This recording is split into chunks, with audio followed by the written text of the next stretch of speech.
Hi, I'm Rodney Evans from The Ready, and today we're going to talk about navigating a new organizational age. Let's start with a vibe check. Do you feel like work is hard and getting harder? Like making change is hard and doing life is hard? From parenting to getting an answer from customer service, everything feels harder than ever. I think about that a lot, and I wonder why. It just seems like the harder we try, the harder it gets. This is especially true in organizations where leaders are trying to solve complex, cross functional problems. The kinds of things you carry for your organization, like installing a new op model, trying to finally crack the nut on prioritization, navigating those challenging relationships between the C suite and the board. It just seems like our best efforts aren't enough to really tackle those gnarly challenges with ease. In this short video, we're going to discuss a new system of work. If from there you want to learn more about how we got here and what it means for leaders, there's a longer video with a couple of my teammates available on our website. This new system of work was inspired by real oceanographic terms. So, first, let's imagine an ocean. The sky above is our external why. It's the environment where threats and opportunities can be sensed. It's full of signals that an organization can either ignore or respond to, just like weather. The surface layer of the ocean is called the sunshine zone, and this is the what. In the sunshine zone, you can see the most explicit and obvious aspects of work. It's visible both from above and from below. One depth below that is the twilight zone. Think of this as the how. In the twilight zone, some light gets through, but there's still plenty that's invisible. It's quite murky in there. The twilight zone is where teams and teams of teams are testing and learning. They're trying new ways of working. They're practicing new habits and creating routines to meet the aims declared in the sunshine zone. And finally, below the twilight zone is the midnight zone. Think of this as the internal why.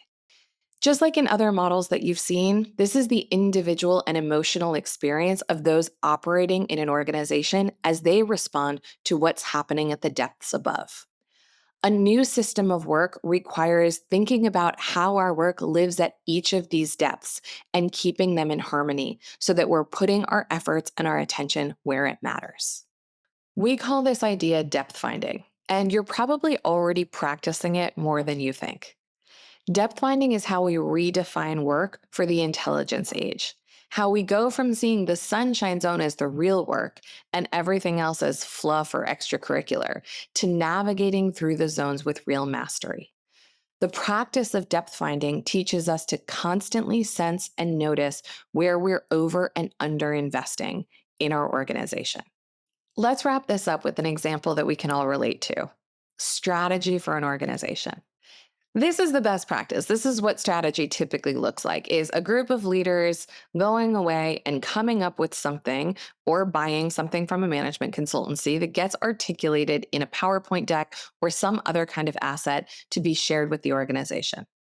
From there, there's a lot of midnight zone reactions, people feeling uncertain about whether their work fits into the new strategy, maybe feeling like they don't have the necessary skills to execute it, feeling overwhelmed by another new thing or not fully understanding it. For some people, the hero complex comes up and they immediately wonder how they're going to be the ones to make this strategy come to life. But with a depth finding approach, we're seeing our clients take a more nuanced view. In the sky, they're very clear about the external why. The sky is providing the question that the strategy answers. In the sunshine zone, what they're articulating isn't just a bunch of bullet points, it is clear strategic challenges, shorter term outcomes, and specific, explicit trade offs that they'll have to make to get there. The twilight zone is where it comes to life. We see a quarterly rhythm to steer the strategy, maybe to change what's in the sunshine zone in feedback with what's really happening on the ground. Async or live AMAs for leaders to share information, for teams to understand how the strategy should or might impact their day to day. And very importantly, for leadership teams, time spent on clarifying roles and decision rights so that there is an understanding of how this strategy is going to get executed. What we see over time is that the midnight zone starts to shift with this approach. Leaders and teams increase their willingness to be wrong. to try things, to test and learn. The risk tolerance goes up over time as they see that experimentation not only can be rewarded, but can shape the strategy over time. And eventually, we see an increase in trust and psychological safety.